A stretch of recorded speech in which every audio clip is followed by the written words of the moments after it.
Hi friends, welcome back to my channel. Today I'm bringing you part 2 in my video series on audiobooks. And today I'm going to be talking exclusively about ACX, or Audiobook Creation Exchange. This is the self-service, self-publishing audiobook platform that's run by Amazon. So this provides you access to getting your audiobook out on Amazon.com, Audible, and Apple, because why not Apple? So I'm going to walk you through the process and experience I had with ACX and some things to be aware of and keep in mind. My first 2 audiobooks were narrated by voice actors, and I used ACX. So back in 2016, when my collection of short stories came out, I was starting to think about the idea of putting my books out in more formats. So at that point, they were only available in ebooks, and I was thinking, well, there's this KDP paperback option, maybe I should do that. I know audiobooks are becoming a new thing. I think I want to do that too. But I started to realize, okay, I'm going to probably have to spend a lot of money on this. So when somebody approached me and asked to do my audiobook for me, I was like, heck yes. And I had already done some research. And I was able to determine that ACX was going to give any audiobook produced access to a lot of people out there. When you think about people who listen to audiobooks, they're most likely getting them from Audible if they're paying for their books. One downside with ACX is it does not get you into libraries, and I'm a huge library supporter. All the audiobooks I listen to are from the library, except when I get a free credit for an Audible audiobook from another writer friend. So that was one downside to it, but at the time I was like, I'm just looking for a proof of concept. I just want to see if my audience even wants audiobooks of my books, right? Like maybe my specific audience and that niche doesn't care. So I was very pleased with the ACX platform. It was very easy to use, very straightforward, and they very clearly walked you through the steps of what you needed to do. For my first book, there was a narrator I worked with separately, so she would produce all the files, send them to me, I would listen to them, and then I would upload them. So that was based on the deal that we arranged outside of the ACX system. For the second book I did, we arranged the deal through the system, so it would not allow for her to send me the files separately. She had to upload them into the file, and then I would be able to listen to them. And the way that ACX outlines it is it gives you very clear spots for like, put your opening credits here, put your introduction here, put all your chapters here, put your back matter here, put your retail sample here. So they make it very easy to see where you should be putting your files, and then you can sort them as well. So maybe your narrator does chapter 5 first because they just felt like doing chapter 5 first for whatever reason. They can move them up and down as well. And then you would just provide any of your feedback through the ACX system. So she would ping me and say, hey, the next chapter is ready to listen. I would go and listen to it. If I caught anything, I would let her know, and she could just revise it in the system itself. So one thing that I was really intrigued about with ACX when I first started doing audiobooks back in 2016 was this idea of getting a bounty.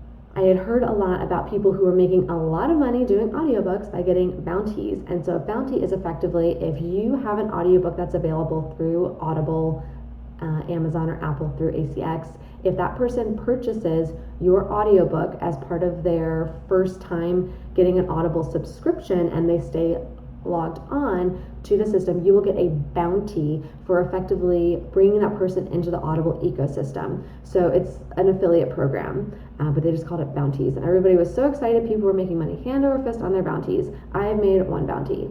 Do you know why? The market was already saturated for Audible. People who wanted to listen to audiobooks were already signed up. So I think there was a lot of promise with that, but I never saw anything come through from it, which is fine with me. I mean, I make money from my books other ways, and they've actually changed a lot of their policies since then that have made it much more difficult for people to get the bounties. And that's another reason why I'm now going to go wide with my audiobooks, because I don't want to be dependent on any one system. So they changed that bounty program, and okay, people lost income from that they were depending on, that they thought was just going to keep coming because they were just dependent on that one source. I want to have multiple sources of income, and I also want to make sure I'm not going to be in a position where, oh, I have all this audiobook money coming in from ACX, and then something changes with their policies, or they have bad policies, and then suddenly that goes away. And there's rent, there's something else that needs to be done. So that is one thing to keep in mind. If you're trying to get into it now because of bounties, look at some more recent articles, because that has definitely impacted a lot of people. So another reason why moving forward I'm not going to be exclusive with ACX is something that I alluded to earlier, was I want my audiobooks in libraries, and there is no way for them to get out to the systems that libraries use through ACX.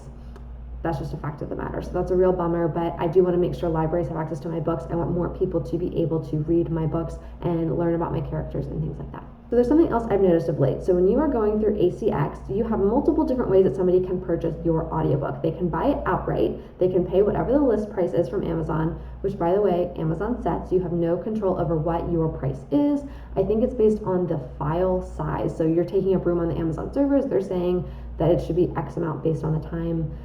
They know what they're doing. Obviously, they want to sell that audiobook, so they're not going to do anything wrong, but at the same time, you have no control. You don't even know what the price is going to be until they list it, which is kind of a bummer. Sidebar. So as a listener to audiobooks, you can go through Audible and you can buy the book outright at the price that Amazon has set. If you are an Audible member, you can use one of your credits to listen to that book. Now, the author and the narrator, if they're part of that deal, are compensated when you use your credit, or say you've already used up your credits for that month. If you purchase it, I think there's a discounted rate for Audible members. That is another method. So there's AL, ALC. I'm going to go and do a whole nother abbreviation video on that because there's a whole system with it. One thing that I have noticed, and that other narrators who work through ACX have noticed, is that there is a loophole in the Audible membership clause that if I get 2 credits per month and I use my 2 credits, okay, that's fine. I can go back from months and months earlier and return an audiobook that I listened to 100% and get a credit back. So that's a great little workaround for the person who has that membership, and if they feel like they're not getting value, they want more value, they're being frugal, whatever, they can do that. But what that does is now that's going to create a credit that is owed by the author and the narrator or whoever's on that deal back to Audible.